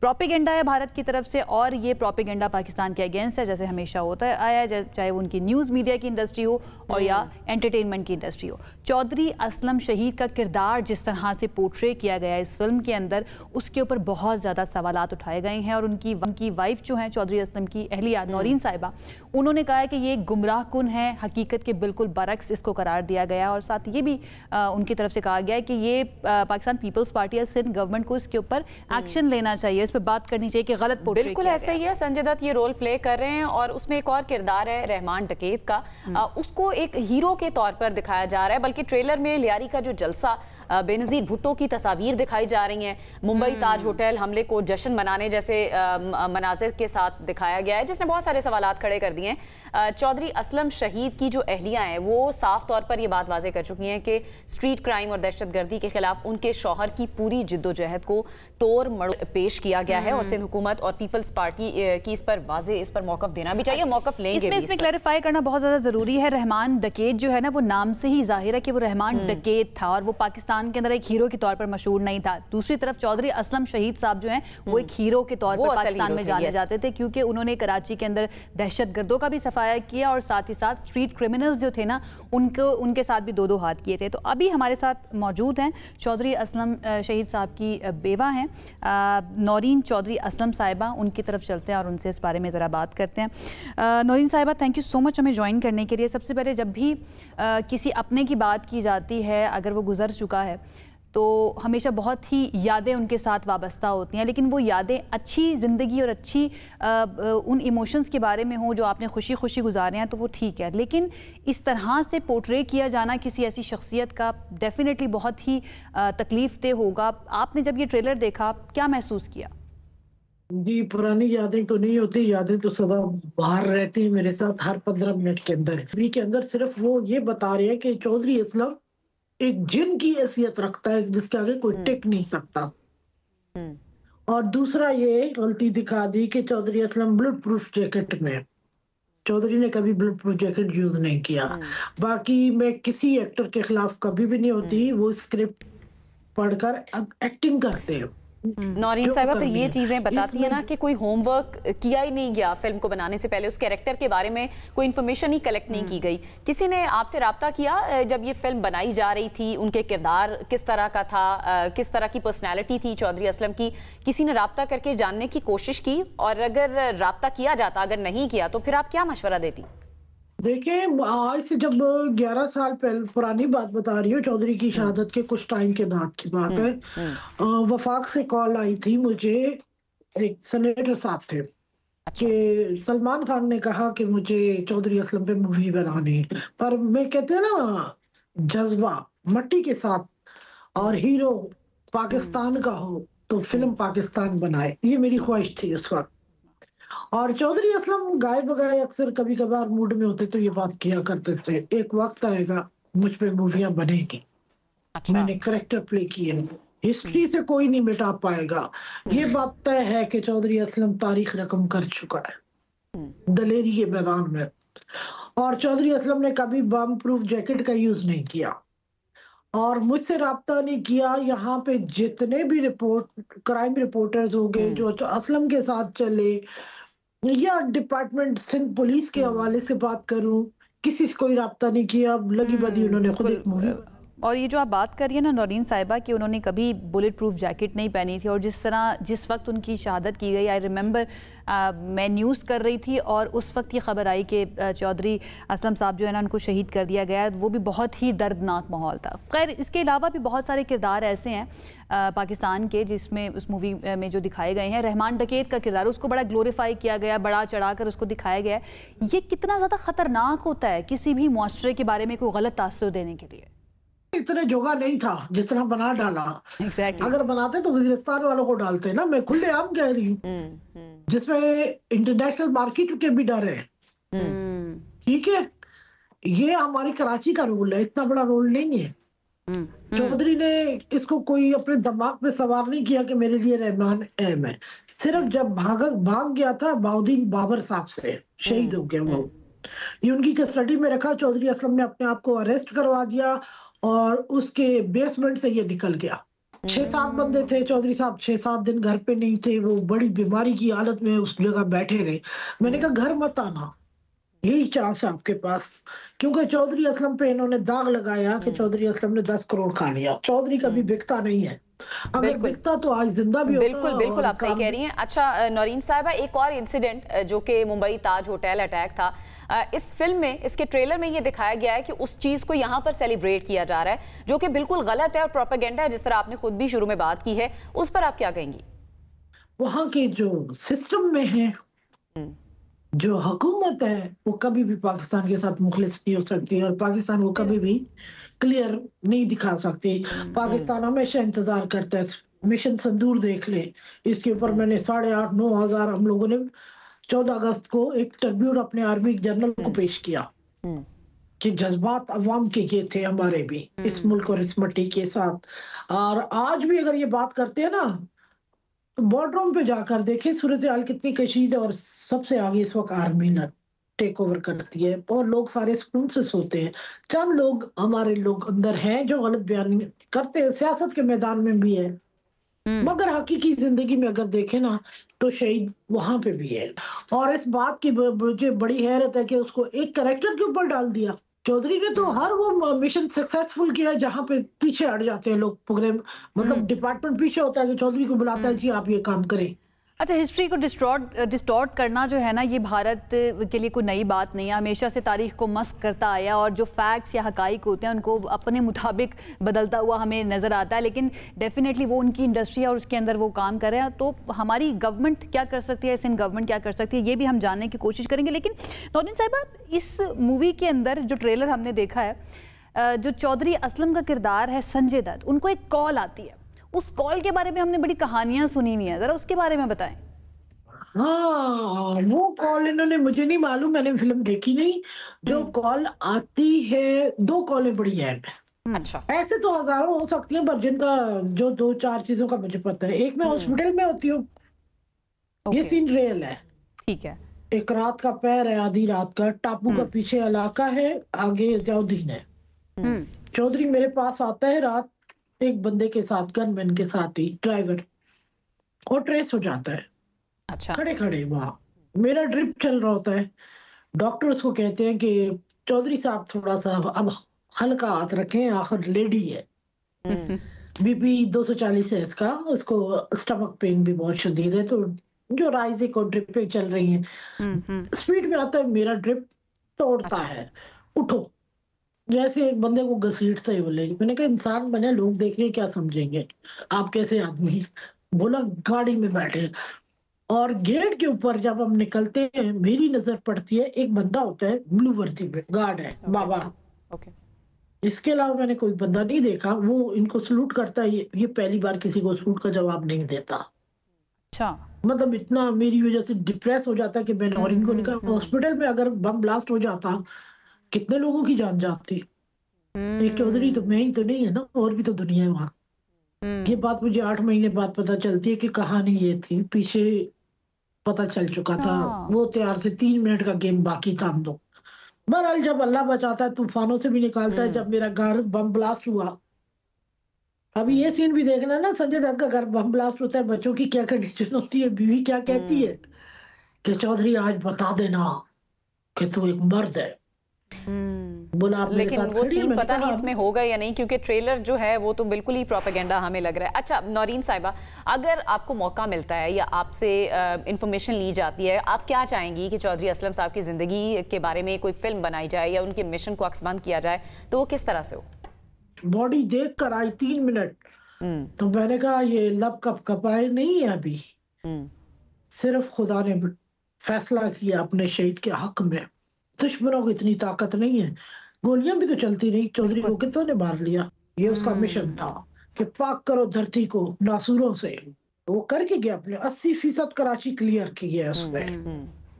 आखिरी दिनों जो मेरी जंग थी चौधरी से कि और भी तो पुलिस वाले हैं, आप ही क्यों, आपके बीवी बच्चे भी तो हैं ना, आपको कभी सोच बोला मेरे बच्चों का खुदा वारस होगा। Completely agree with you Noreen साहिबा। और आई रिमेंबर जितनी कहानियां हमने सुनी है चौधरी असलम शहीद के बारे में, कि उनके ऊपर कोई वाहिद अटैक नहीं था जिसमें उनकी शहादत हुई, बहुत मरतबा उन पर अटैक हो चुका था, लेकिन उस वक्त अल्लाह ताला ने लिखा नहीं था, और जब लिखा था तो उस वक्त कोई उनको बचा नहीं सकता था। बहुत बहुत शुक्रिया नौरीन साहिबा वक्त देने के लिए।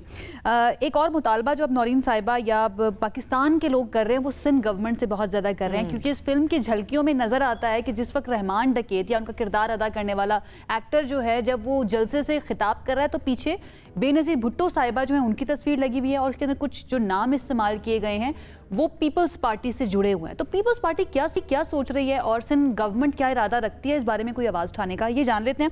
तर्जुमान सिंध गवर्नमेंट सादिया जावेद साहिबा हमारे साथ मौजूद हैं। Sadia, thank you so much हमें ज्वाइन करने के लिए। आपने सुना भी नौरीन साहिबा जो बात कर रही थी, और उसके साथ साथ डेफिनेटली आप तक भी पहुँच ही गए होंगे ये सारी जो बातें हो रही हैं इस फिल्म के बारे में। पीपल्स पार्टी क्या सोच रही है इसके बारे में? Thank you very much. देखिए, जो सबसे पहली बात तो ये कि हिंदुस्तान का पहले जो था वो न्यूज़ मीडियम जो था वो पाकिस्तान के खिलाफ प्रोपेगेंडा करता था। अब अलमिया ये है कि इंटरटेनमेंट फिल्म्स दुनिया में इंटरटेनमेंट के लिए बनाई जाती हैं, उसमें भी उन्होंने हिंदुस्तान ने पाकिस्तान के खिलाफ प्रोपेगेंडा शुरू कर दिया है। जाहिर सी बात है कि इस वक्त हिंदुस्तान के साथ पाकिस्तान के कोई भी रवाबित मौजूद नहीं है। ऑपरेशन बनियानुल मंसूर के बाद से हुकूमत पाकिस्तान और हिंदुस्तान के दरमियान कोई भी बाज़ाब्ता राब्ता मौजूद नहीं है। जो ये फिल्म में पाकिस्तान पीपल्स पार्टी की शहीद लीडर, पाकिस्तान की पहली खातून वजीर आज़म के खिलाफ जो उसमें विजुलाइज हुआ है, जो मैंने भी देखा है ट्रेलर, तो पहली बात तो ये कि पाकिस्तान पीपल्स पार्टी को इसलिए, जो मेरा मानना है कि इसलिए मार्जिनलाइज किया जा रहा है कि जब हिंदुस्तान ने पाकिस्तान पे हमला किया, ऑपरेशन सिंदूर का जब उन्होंने शुरुआत की थी, तो उसके बाद chairman Pakistan peoples party Bilawal Bhutto Zardari ने इंटरनेशनल फ्रंट पे जाकर लीड किया थी। तो chairman Pakistan peoples party Bilawal Bhutto Zardari साहब ने, क्योंकि हिंदुस्तान को पूरी दुनिया में एक्सपोज किया, जो वो पाकिस्तान में दहशतगर्दी अपने स्टेट एक्टर्स के थ्रू करता रहा। आपको पता है कि लियारी से भी उनका एक जो स्पाई था वो गिरफ्तार हुआ, और जो लियारी उन्होंने दिखाया है इंडिया ने अपनी फिल्म में, वो असली लियारी नहीं है। आपको और मुझे पता है कि लियारी से बड़े बड़े फुटबॉल के प्लेयर्स, बड़े अच्छे अच्छे आर्टिस्ट, और बहुत पॉजिटिव पिक्चर है लियारी की अगर वो दिखाते, लेकिन क्योंकि इंडिया ने, और आप जो सबसे अच्छी, मतलब मैं अच्छी कहूँ या वो, कि वो पूरी फिल्म हिट नहीं है, वो जो उसका एक गाना है। देखिए, क्योंकि फिल्म्स जो होती है ना, या ड्रामा जो होते हैं, वो कल्चर को दुनिया में स्प्रेड करती हैं, खुशियों को स्प्रेड करती हैं, लेकिन उसका गाना तो जरूर हिट है अभी तक, बाकी वो culture type. There's one more thing ना Sadia, there's one more thing कहा जाता है, आर्ट इज पॉलिटिकल। आर्ट जो होती है वो पॉलिटिकल होती है, चाहे वो फ्रेंच रेनेसांस के बाद थिएटर प्लेज हो, डाडा आर्ट हो, ये बहुत सारी चीज़ें ऐसी हैं, और बहुत सारे ममालिक और मुआशरे ऐसे हैं जो आर्ट को हमेशा पॉलिटिकल ही समझते हैं, और इसी तरीके से पॉलिटिसाइज भी किया जाता है, जैसे हम इंडिया की तरफ से देखते हैं। अच्छा, मैं चाहूँगी ऑफिशियली आप बता दीजिए, ये जो सीन दिखाया गया है जिसमें आके वो एक्टर जलसे से खिताब कर रहा है और पीछे बीबी की तस्वीर लगी हुई है, उस पर पीपल्स पार्टी का ऑफिशियल मौक़िफ़ या रिएक्शन क्या है? देखिए, जाहिर सी बात है, जैसे मैंने आपको कहा, क्योंकि हिंदुस्तान से कोई टाइट्स है नहीं, इस पे देखा जा रहा है, क्योंकि अगर क्योंकि फेडरल गवर्नमेंट से फिर सिंध गवर्नमेंट रिक्वेस्ट करेगी कि जी इस बारे में वो कुछ करे, तो यही होगा कि जी डिप्लोमेटिक टाइट्स है नहीं। पीपल्स पार्टी इस बारे में ये अभी जो है सोच विचार में है कि इसको हम इंटरनेशनल कोर्ट में लेके जाएं, इसको चैलेंज करें। और दूसरी बात ये कि पाकिस्तान पीपल्स पार्टी ने हमेशा अपने फोर्सेस के शहीदों को हीरो माना है, और चौधरी असलम भी कराची सिंध पुलिस के एक हीरो थे। उन्होंने क्राइम को ख़त्म करने के लिए इस शहर में अपना किरदार अदा किया, और उनको उनका किरदार मस्क करके जो है वो शो किया गया, मतलब फिल्म बनाई गई है। इसी तरह लियारी के असल जो कल्चर है उसको मस्क करके उस फिल्म में दिखाया गया, और जो एक क्रिमिनल है उसको एक हीरो के तौर पर ग्लोरीफाई किया गया। सादिया साहिबा, यही मैं बात आपसे पहले शुरू में भी सवाल मैंने किया कि हम फिर इसको काउंटर किस तरह से कर सकते हैं, हमारी इंडस्ट्री को भी आगे आकर इस पर काम करना चाहिए। आपका इस पर क्या मौक़िफ़ है, सिंध गवर्नमेंट का इस पर क्या मौक़िफ़ है? जी बिल्कुल, मुझे ये लगता है कि सिंध गवर्नमेंट को, इंफॉर्मेशन डिपार्टमेंट को, कल्चर डिपार्टमेंट को सपोर्ट करना चाहिए, टेलीविज़न इंडस्ट्री को या फिल्म इंडस्ट्री को, कि जो ऐसे पाकिस्तान के फोर्सेस में हीरोज़ हुए हैं जिन्होंने अपनी जानों का नजराना पेश किया, जैसे कि चौधरी असलम उनमें से एक है, तो उन पे रियल स्टोरीज बननी चाहिए और वो ड्रामेटाइज होनी चाहिए, ताकि आने वाली नस्लों को भी पता हो, और जो उनके बारे में गलत फहमी इंडियन मीडिया के थ्रू या बाकी भी इंडस्ट्रीज के थ्रू फैलाई जाती हैं, उनको काउंटर किया जा सके। अच्छा Sadia, should we expect any statement from Bilawal या फिर किसी बड़ी सीनियर लीडरशिप की तरफ से कोई ऐसा स्टेटमेंट आ सकता है, क्योंकि बीबी का चेहरा इस्तेमाल किया गया, पीपल्स पार्टी के झंडे इस्तेमाल किए गए इस मूवी के अंदर, हम एक्सपेक्ट मैंने आपको कहा कि पीपल्स पार्टी की लीगल टीम इस मामले पर देख रही है और हम बहुत जल्द वाज़े तौर पर वाज़े पैगाम हिंदुस्तान को और किस तरह उसको वो करना है, क्योंकि देखिए शहीद मोहतरमा Benazir Bhutto nationally international leader थी और वो शहीद हुई और दहशतगर्दी के खिलाफ जंग में वो शहीद हुई। पाकिस्तान पीपल्स पार्टी ने हमेशा दहशतगर्दी के खिलाफ जंग लड़ी है, चाहे वो शहीद जुल्फिकार अली भुट्टो हो, चाहे वो शहीद मोहतरमा बेनज़ीर भुट्टो, चाहे प्रेसिडेंट आसिफ अली जरदारी हो या बिलावल भुट्टो जरदारी साहब हो। और हिंदुस्तान हमेशा से पाकिस्तान पीपल्स पार्टी के खिलाफ प्रोपोगेंडा करता है। माजरत के साथ आजकल हमारे यहाँ की एक जमात PTI जिसकी सपोर्ट में चीजें आती हैं हिंदुस्तान से, कभी भी पाकिस्तान पीपल्स पार्टी की सपोर्ट में कोई भी चीज हिंदुस्तान से नहीं आई है। और वेटिंग फॉर इट सादिया साहिबा, वेटिंग फॉर इट के पीपल्स पार्टी की लीगल टीम जो है ना वो क्या करती है इस सिलसिले में, बिकॉज इट्स इम्पोर्टेंट इम्पेरेटिव है कि इसका कुछ जवाब दिया जाए लाजमी। पाकिस्तान में तो ज़ाहिर इंडियन मूवीज नहीं है, लेकिन आपको पता है कि UAE में ये मूवी ऑलरेडी बैन हो चुकी है, वहाँ पर नहीं चल रही है। बहुत बहुत शुक्रिया सादिया जावेद साहिबा, तर्जुमान सिंध हुकूमत हमारे साथ मौजूद थी, इस आम मामले पर बात करी थी। प्रोग्राम का वक्त ख़त्म हो चुका है, आपसे करेंगे कल दोबारा मुलाकात। अपना बहुत ख्याल रखिए, अल्लाह हाफिज़।